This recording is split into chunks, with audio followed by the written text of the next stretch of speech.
Quem é que vai pagar a conta da inteligência artificial? Nesses últimos dias eu estava estudando um pouquinho sobre a inteligência artificial e é muito fácil encontrar informações sobre as suas vantagens, os seus benefícios, mas eu também me deparei com algumas informações importantes que eu gostaria de repassar para vocês, que são as desvantagens dessa tecnologia. Quais são os seus impactos no meio ambiente? Por exemplo, se eu disser para você que um único modelo de IA, um modelo avançado como o GPT-3, durante o seu treinamento, ele gasta aproximadamente 700 mil litros de água. Nossa, Bel, mas como assim? O que tem a ver a água com inteligência artificial? Pois é uma curiosidade que me impactou um pouco e que me fez ir atrás de mais informações. Eu até separei aqui uma frase legal do Golistan, eu não sei se é assim que é o nome dele, Sally, mas ele é diretor digital do Programa das Nações Unidas para o Meio Ambiente, e ele falou assim: precisamos ter certeza de que o efeito líquido da IA no planeta é positivo antes de implantarmos a tecnologia em escala. Então, antes da gente fazer perguntas como Ai, será que as IAs vão substituir os seres humanos? Como se tornar insubstituível por IA no mercado de trabalho? Ou, por exemplo, será que é possível acontecer uma guerra entre IA e os seres humanos? a gente, na verdade, tem que pensar se vai existir um futuro para que supostamente isso aconteça, entende?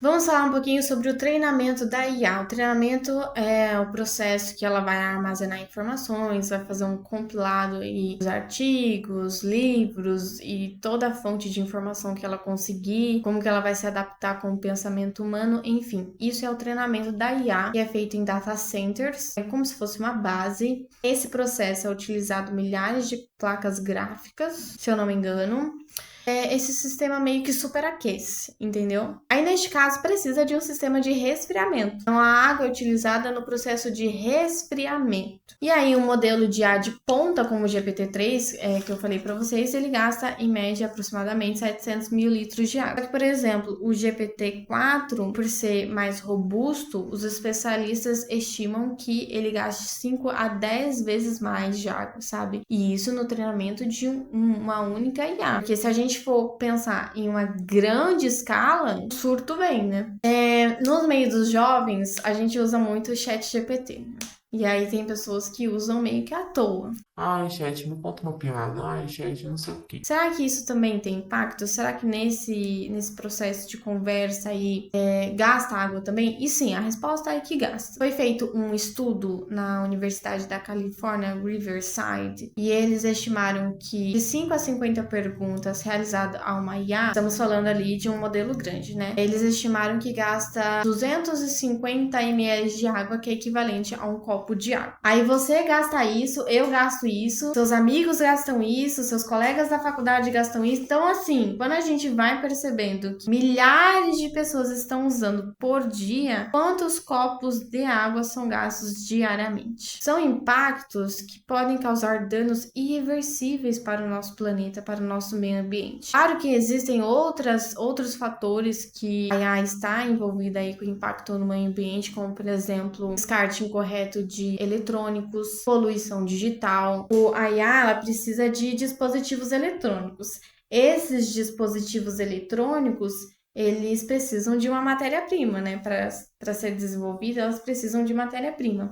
E essa matéria-prima, elas são extraídas da natureza, como os minerais e alguns elementos raros. Essa atividade de extração causa desmatamento, poluição da água, poluição do solo e danos a ecossistemas. Então, a gente está falando assim de uma parcela de um problema que é a água, mas existem outros fatores que também causam um grande impacto no nosso meio ambiente. E o que eu quero trazer para vocês assim é ter um pouco mais de consciência no uso. Nós que estamos usando essa tecnologia, nós podemos usar uma ferramenta que a gente pode utilizar para mil e umas funções, só que nós devemos utilizar com consciência, porque às vezes as pessoas gastam milhões e milhões de litros de água para nada, sabe? Por coisas que nem precisava utilizar esse tipo de ferramenta, entende?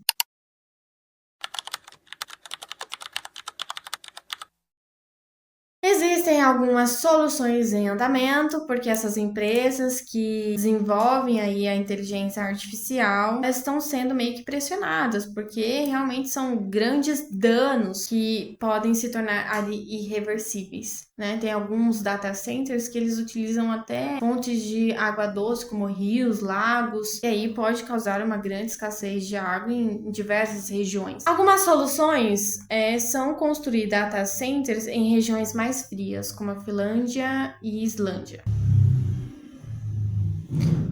Porque daí, nesse caso, ela não precisa usar a água, né? Ela usa o ar. Essas regiões são mais frias. Uma das outras opções é utilizar água reciclada, né? De fontes renováveis. Desenvolver aí IAs mais eficientes que não precisem gastar tanta água assim por atividade, por tarefa solicitada, e também usar de energia renovável. Então, existem algumas possibilidades, só que assim, gente, não é só a empresa que deve fazer o papel dela, nós também devemos fazer o nosso papel, porque somos nós que utilizamos essas tecnologias e que possamos utilizar com mais consciência para que o nosso meio ambiente não seja tanto afetado, como também o nosso próprio futuro, né? O meio ambiente é a nossa responsabilidade. E é isso, gente. Eu espero muito que vocês tenham gostado desse vídeo. Se vocês têm mais alguma informações sobre isso, vocês podem colocar e agregar aqui nos comentários. Não se esqueçam de se inscrever no canal, de curtir, compartilhar também esse vídeo com outras pessoas que precisam saber disso. Um grande beijo. Nos vemos no próximo vídeo. Tchau!